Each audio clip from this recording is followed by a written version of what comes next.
Grand Valley State University was founded in 1960. Since its founding, 4 men have guided the institution as president. That is until now. Dr. Philomena V. Mantella is GVSU's 5th president and first woman leader. We'll talk with Dr. Mantella about that historic designation and what it means as she lays out her vision for the future of Grand Valley.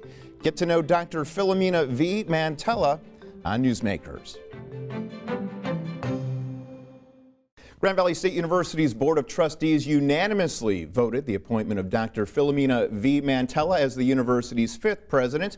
Most recently, Dr. Mantella served as Senior Vice President and Chief Executive Officer of Lifelong Learning Network at Northeastern University in Boston. Today, she's here. Thank you for taking the time. How are you? Thank you. I'm great. It's great to be here and great to be with you today. Well, you joined us on July 1st. You've had a time to walk around the campus. Now you're here downtown.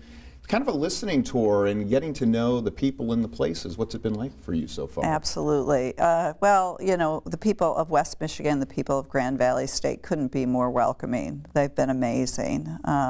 Greeting me, helping me find my way. But it is a big and complex university that has grown up in this city. So I've got a lot of work to do, a lot of people to meet, trying hard to remember names and faces and put them together. So hopefully the community will be patient with me as we come to know each other. Not your first time in town. Not my first time in town. It was 30, you know, I think it was about 30 some years ago that I was here when I was serving at Big Rapids at Ferris State University and then doing my PhD at Michigan State.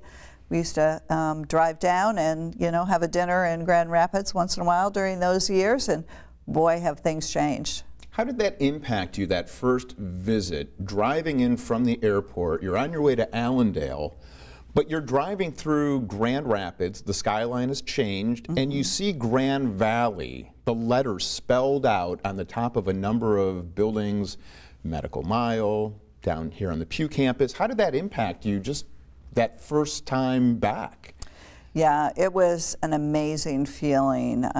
First, you kind of come out of the airport and you've got, you know, a lot of flat country and the city comes up rather quickly. But when it does, Grand Valley State University is ever present. And then I stayed my first visit at the JW, and they put me on one of the higher floors where you just face the downtown campus, which has all grown up since the last time I've been here. So it was just stunning. It just kind of took your breath away that this opportunity was really before me and, you know, made me extremely excited to be considering it.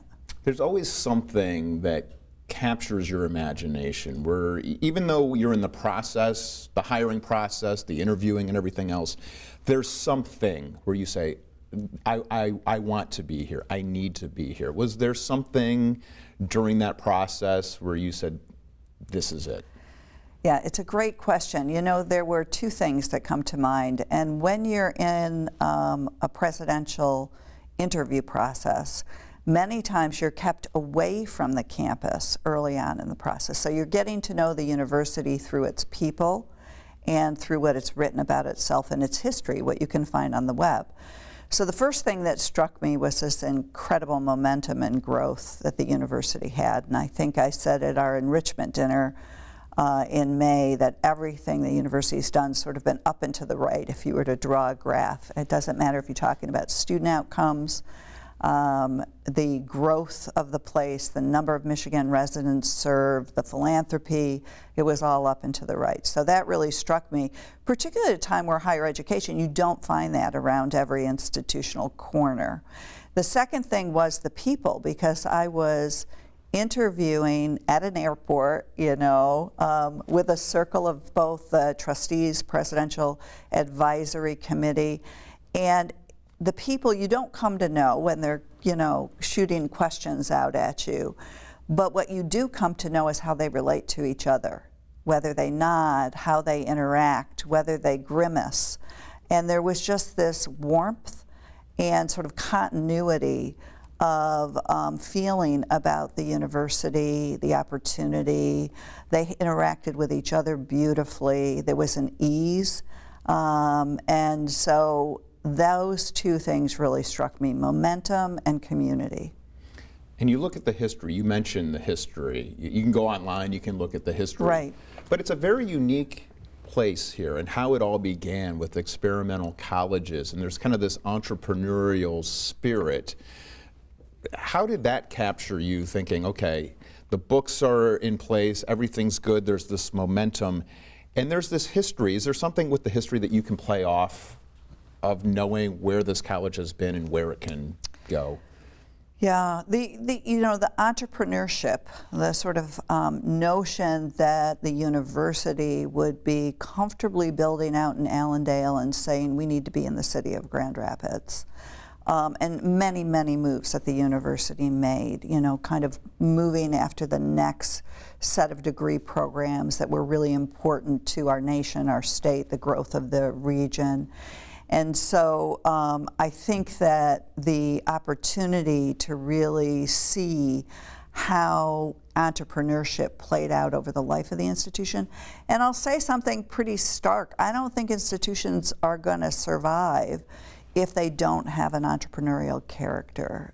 We can't be comfortable in our higher ed kingdoms, in our idyllic campuses, and not be connected with the pace of change, the rapid development of new fields, the need to help students become entrepreneurs, as well as to prepare for fields. And so I think that entrepreneurial character was, again, one of those characteristics that really drew me. You talk about that stark reality that some institutions may not be around. Mm-hmm. How quick and reactionary does a university need to be today? There's an old joke that universities move at the speed of glacial molasses. But in today's world, yeah. What are the realities? Yeah. Well, I'll tell you a story from my prior life, if I can, which is we were developing global campuses in different regions of the country. And I was in San Francisco. You hear about the pace in Silicon Valley. And I was very proud because I had met with a CEO who was talking about their need in the space of cybersecurity. And we were trying to produce a new pathway, a new curriculum that would meet that employer's need for training and retraining. They couldn't hire enough. And it took us about 18 months to do that, which in higher education terms, to get a new curriculum developed and fully through governance, we were quite proud of. And he looked at me very seriously and he said, "Do you realize how frequently I turn over positions at this company?" And I said, "Well, no, how frequently?" And he said, 2.2 years. And so we have got to work at a pace. We have the talent within the university. At Grand Valley, I think we've got the collegial spirit.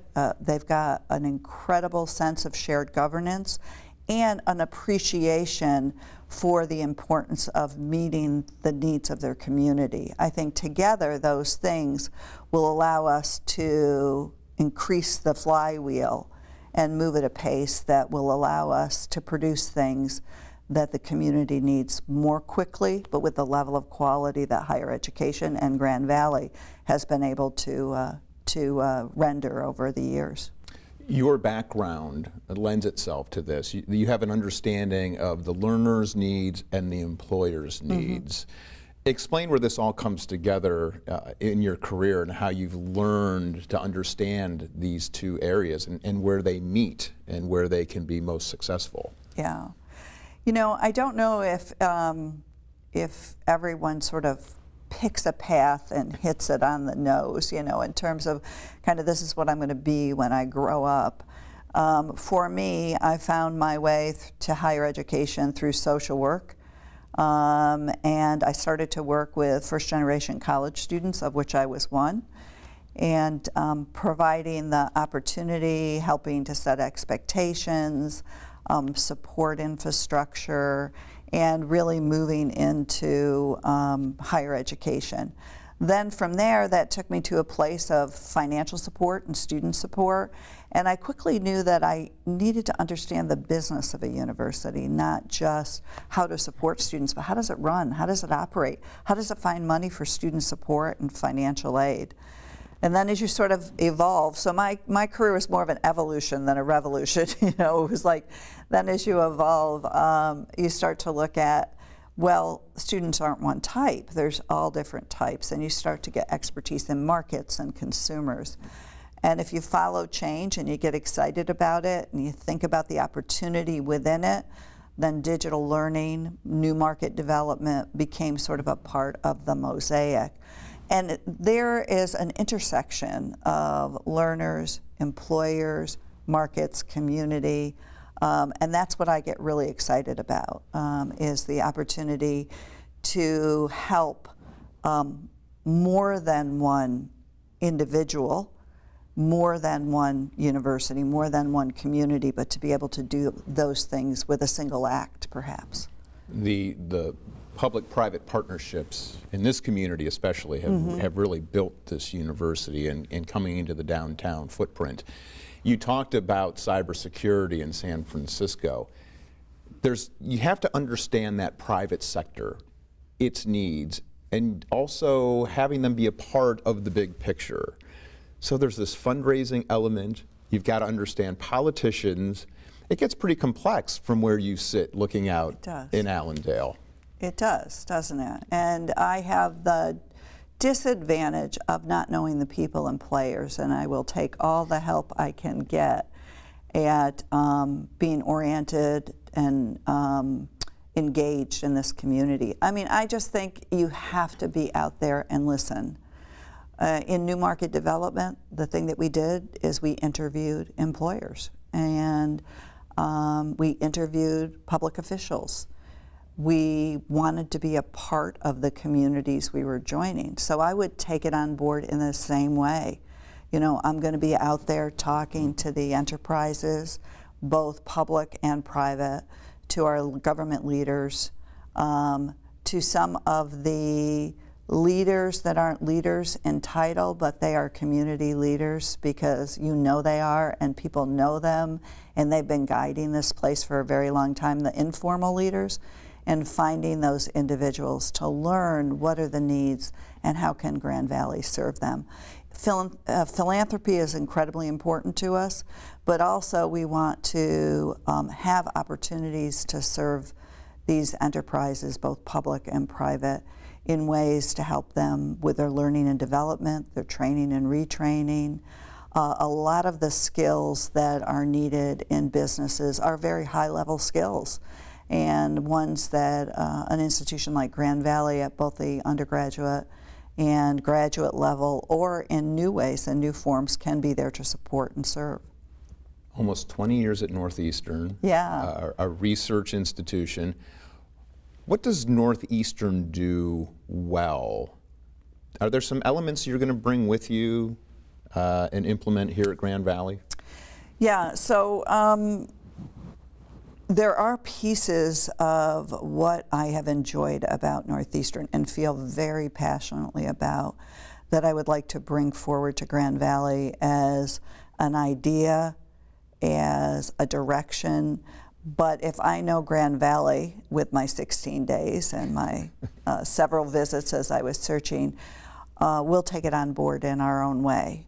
So experiential learning is first and foremost. Northeastern University is a co-op institution, and across all of its curricula, they integrate the study and work. So even students who are coming out of all different fields and majors have anywhere from 12 to 18 months of work experience as a part of that curriculum. And I think that's really important. Again, the notion of it, not the formula of it. Because how do we learn? I mean, how did you learn, right? You learn through experience as well as through what we study. We talk about our college experiences, as much of it's about what happened outside the classroom as what happened inside the classroom.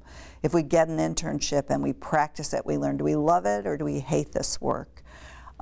We learn about ourselves. And so I feel very passionately that experiential learning is important. And I know Grand Valley has a long history and has done some very interesting work, whether it's internships or capstones. their new design thinking lab, lots of opportunity for experiential learning. The second area that I'm excited about, I've learned through the new markets that I developed in my years at Northeastern that places are unique. You know, we're talking about Grand Rapids and West Michigan as a unique community. And we have centers in Holland, in Traverse City, and Detroit, and Muskegon, and I think those places, I want to learn more about their needs. I want to learn more about what we can do to serve those areas and really see Grand Valley State with its 3 locations here and its 4 centers and its new opportunity in Battle Creek as a network that can be very vibrant for our students' communities to be connected through and enriched by.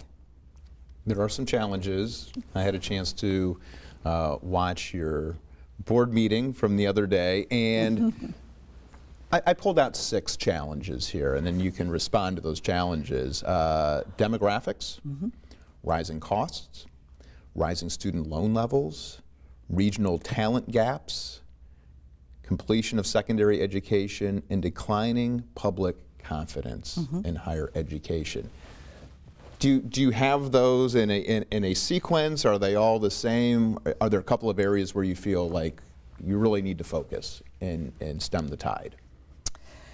They're all pretty compelling issues that we face. And as the community comes to know me, they'll find I'm sort of a glass half full kind of person. And so even though those are substantial challenges, like let's take tuition pricing and price escalation. I come from most recently 2 private universities, so the last, nearly 30 years has been in private university education. Well, from what I've seen at Grand Valley State and the price point that our university offers its opportunities, it's a very different opportunity than the $60,000 in tuition that is a private price point. So already we're at a very high value for the dollar. And the opportunity to extend that to lifetime value, like what is your degree worth and what is your alumni status worth as a member of the Grand Valley State University community? So you can think about it as, a price point, price and support mix, lifetime value, immediate value. We'll be thinking about all those things when we think about tuition pricing. Public confidence, I think much of what we were talking about before, which is how do we stay relevant for many constituencies, and I think accessible, and that increases trust, which increases confidence. So I intend to be a transparent leader and one that is open about the values, the challenges, the opportunities, what we're seeking and why we're seeking it. Not everyone will agree with the choices that we will make, but hopefully there'll be a respect and a regard and a trust, and that gets to confidence. Demographics, that's sort of where I've lived in higher education, and so when I size up, yes, there's challenges in first-time, full-time freshmen coming into universities because of the declining birth rate.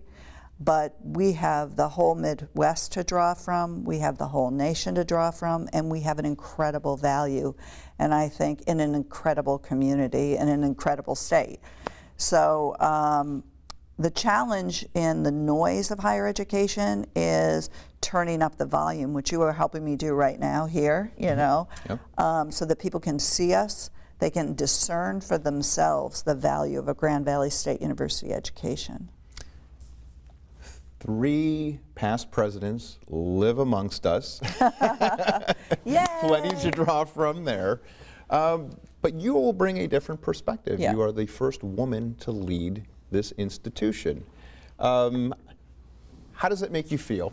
You have to be so proud, but then also what does a woman bring to the position? So if I can just say a few words about my 3 predecessors who are right here in the community. thank them for being here and being of great counsel to me.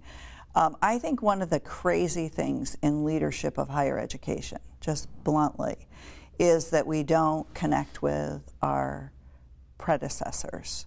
We have this sort of cut line that's tradition. You do a search, you cut over to a new chapter, and it's like there's not a continuity. So the wisdom of Grand Valley State and Don Lubbers and Tom Haas and Mark Murray, and the connection we've made just to say, what did you learn? What do you think my challenges are? Has been invaluable. So I think that's doing succession right. So I would say that. As a woman, I think that, first of all, I'm proud to be representing women in leadership. I came from the last part of my first 16 days. I spent 5 of them at Harvard with a New President's Institute, and it was nice to look around the room and see about 40% of the room being women, and some really exciting leaders of men and women. And so I'm certainly proud. I think I bring my own style, and I don't know how much of it is focused on my gender. It's an open style, it's an engaged style, and I hope that it continues to bring more and more diversity and appreciation for our differences, the way we lead. I said to my executive officers, I want to hear what I'm doing wrong as often as I hear what I'm doing right. I have an open door, and I want to, and I understand I don't have the keys to the kingdom, but I do have a perspective, and I do have something to bring. Part of that is who I am as a woman leader, and the more diverse we can be, the more those perspectives broaden, and I think the more the generative thinking comes forward and we create together in a really exciting way. So I'm thrilled. This is the house that President Emeritus Don Lubbers built. He is probably most proud of bringing public broadcasting to West Michigan. Yes. Public broadcasting has not been a part of the portfolio that you've experienced in the past, so... I need a tutor. Yeah, no, I was always a little jealous that across the, down the road in Boston, the public broadcasting sat at another institution, and so I'm thrilled to have it affiliated with our university and campus. I'm grateful to Don for his wisdom and insight in many ways. This is just another one of them.